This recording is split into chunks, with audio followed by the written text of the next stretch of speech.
Morning student, मैं शिव कुमार आपका online शिक्षण अधिगम में स्वागत करता हूं। आपका विषय है बही खाता एवं लेखा शास्त्र। पिछले वीडियो में हमने लेखा शास्त्र के सिद्धांतों के बारे में जाना था। उसी के आगे का आज का टॉपिक है हमारा लेखा शास्त्र की अवधारणाएं। सबसे पहले हम जानेंगे अवधारणा क्या है। अवधारणा से आशय उस विचार से है जो सभी के द्वारा स्वीकार किए जाते हों, परंतु इसको प्रमाणित न किया गया हो।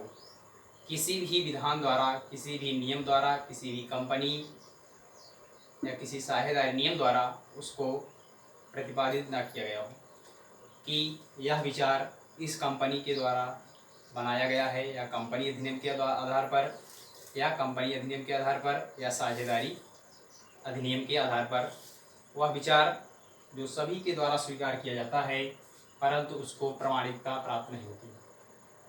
तो इसमें सबसे पहले आएंगे लेखा शास्त्र की अवधारणाएं।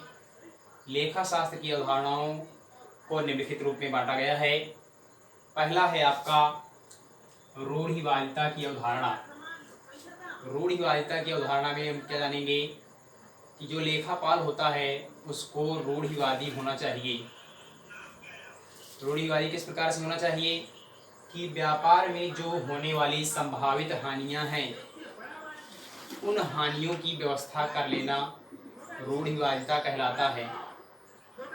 हानियों की व्यवस्था कैसे होगा? जैसे मान लीजिए हमने जो ऋण पत्रों पर ऋण पत्र दिए, ऋण प्रदान किए गए हैं, उन ऋणों की राशि हमें प्राप्त होने की संभावना कम हो कि इतने रुपए के ऋण हमें प्राप्त नहीं होंगे, वह उस राशि की व्यवस्था करना रूढ़िवादिता के अंतर्गत आता है।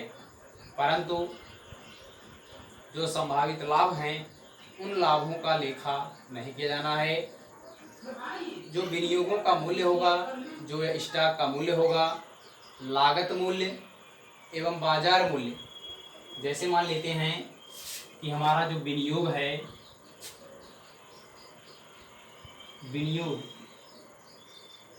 विनियोग या रहतिया, अंतिम रहतिया, विनियोग या अंतिम रहतिया का देखेंगे लागत मूल्य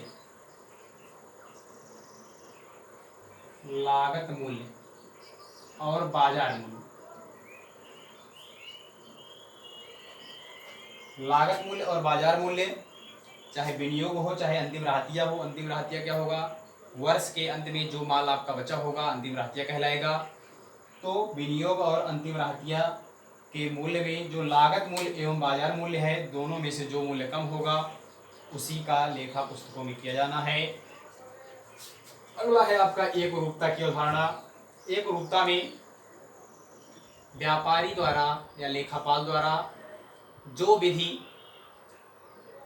एक बार अपनाई जाती है उसको समान रूप से प्रत्येक वर्ष अपनाया जाना चाहिए। यदि ह्रास संपत्ति के मूल्य में ह्रास की दर को अस्थायी किस्त पद्धति से लगाया जा रहा है तो अस्थायी इस किस्त पद्धति से ही प्रतिवर्ष ह्रास लगाया जाना चाहिए। यदि क्रमागत पद्धति अपनाई जा रही है तो क्रमागत पद्धति के आधार पर ही ह्रास लगाया जाना चाहिए। एक रूप होना चाहिए, समान होना चाहिए, किसी भी प्रकार से बदलाव उसमें नहीं होना चाहिए। अगला है आएंगे सारता की अवधारणा। सारता की अवधारणा में भौतिकता की अवधारणा लेखापाल के द्वारा की गई जो अंतिम जो आर्थिक चिट्ठा बनाया जाता है, जो लेखा क्या कहते हैं अंतिम खाते बनाए जाते हैं, लाभ हानि खाता बनाया जाता है, उनमें जो लगता है स्याही, निब, कलम, इन सब का लेखा आर्थिक चिट्ठे के अंतर्गत प्रदर्शित नहीं किया जाता है। अगला है आपका लागत की अवधारणा। लागत की अवधारणा में संपत्ति के अंकित मूल्य के आधार पर ही उसका लेखा किया जाना चाहिए। उसका बाजार मूल्य कितना भी क्यों न हो, बाजार मूल्य के आधार पर नहीं किया जाता है। उसके लागत मूल्य के ही आधार पर वस्तुओं का गणना की जाती है, उसका मूल्य अंकित किया जाता है। विश्वसनीयता की अवधारणा। विश्वसनीयता की अवधारणा में लेखापाल द्वारा जो उसकी पुस्तकें बनाई जाती हैं, लेखा शास्त्र की बही खाते की जो पुस्तकें बनाई जाती हैं, उसको स्पष्ट रूप से स्वच्छ लिखी होनी चाहिए, जिससे किसी प्रकार की विश्वसनीयता का अभाव न होने पाए, जिससे उस पर कोई अन्य संस्था या बैंक उस पर विश्वास कर सके। अगला है ऐतिहासिक अभिलेख की अवधारणा। ऐतिहासिक अभिलेख की अवधारणा में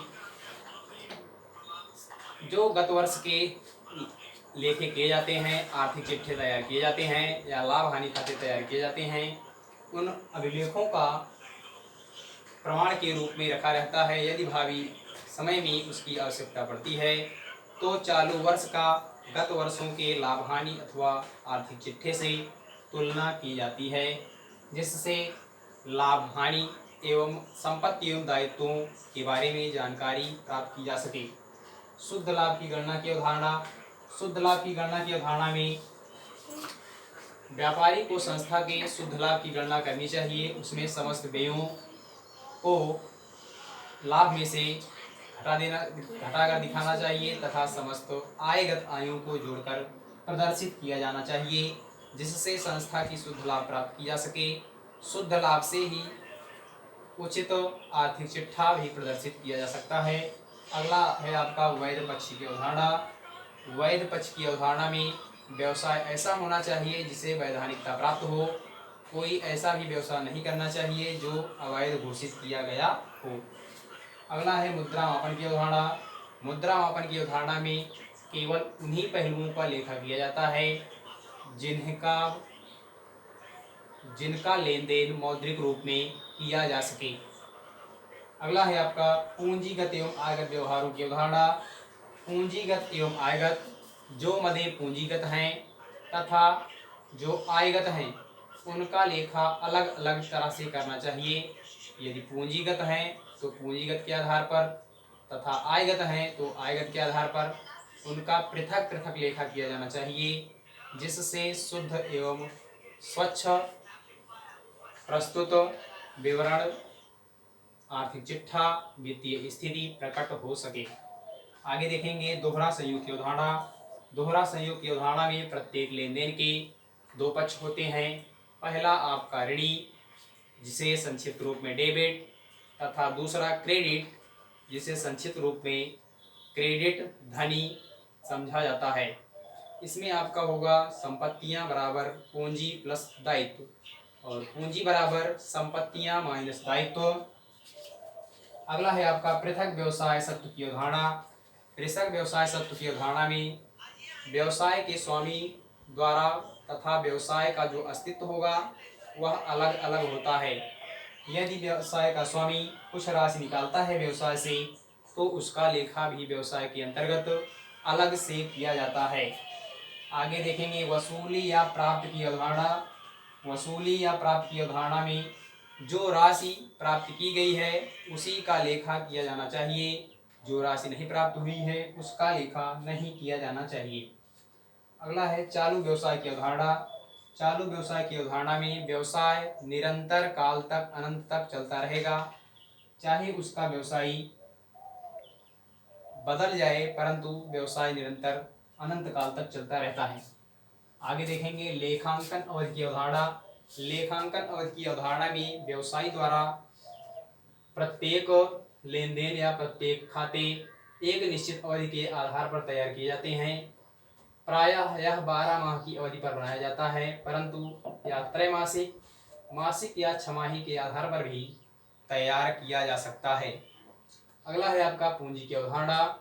पूंजी की अवधारणा में व्यापारी द्वारा लाई गई पूंजी का लेखा किया जाता है।